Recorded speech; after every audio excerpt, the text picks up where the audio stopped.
तिचा काही संबंध आहे असं मला वाटत नाही. अनेक सेक्टरमध्ये उद्योगांना आम्ही इन्सेंटिव्ह देतो, मुद्रांक शुल्कमध्ये सवलत देतो, परंतु आय टीमध्ये द्यायची नाही ही आमच्या उद्योग विभागाची भूमिका आहे. त्याच्यामुळं त्याचवेळी मला असं वाटलेलं होतं की याच्याशी आमचा काही संबंध नाही. तरी देखील आज मी पूर्ण माहिती घेतली, त्याच्यातले जे काही कागदपत्र होते ते तुमच्यासमोर ठेवले आणि त्याच्यामध्ये मी असं सांगितलं होतं की मुद्रांक शुल्क रद्द करणं किंवा माफ करणं किंवा सूट देणं हे त्या प्राधिकाऱ्याची जबाबदारी आणि त्याच्यातनं कदाचित नियमबाह्य काही गोष्टी घडल्या असतील, त्या घडल्यात की नाहीत मला माहीत नाही आणि त्याच्यामुळे कदाचित कोणाचं निलंबन झालं असेल.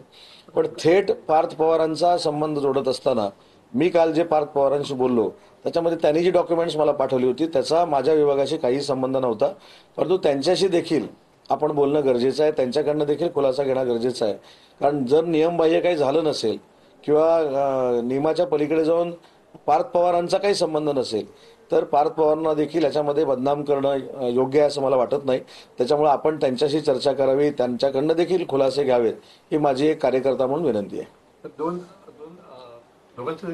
सांगितलं दोघांचं जे निलंबन झालंय ते महसूल विभागातले आहेत आणि त्यांचं का झालं याची मला माहिती नाही.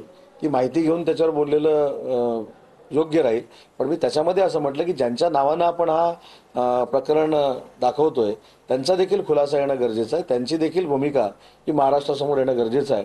आणि माझं त्यांचं रात्री जे बोलणं झालं त्याच्यामध्ये त्यांनी काही कागदपत्र जे मला दिले ते कुठेही नियमबाह्य नव्हते जे माझ्याकडे दिले ते, म्हणून त्यांचा देखील आपण खुलासा घ्यावा ही माझी विनंती आहे. या अनिकेतजी पार्थ पवारांनी खुलासा करणं, खुलासा घेणं त्यांचा हा फार गरजेचा आहे असं उदय सामंत यांनी या ठिकाणी म्हटलेलं आहे. संबंध नसेल तर पार्थ पवारांना बदनाम करणं योग्य नाही असं देखील सामंतांनी म्हटलंय.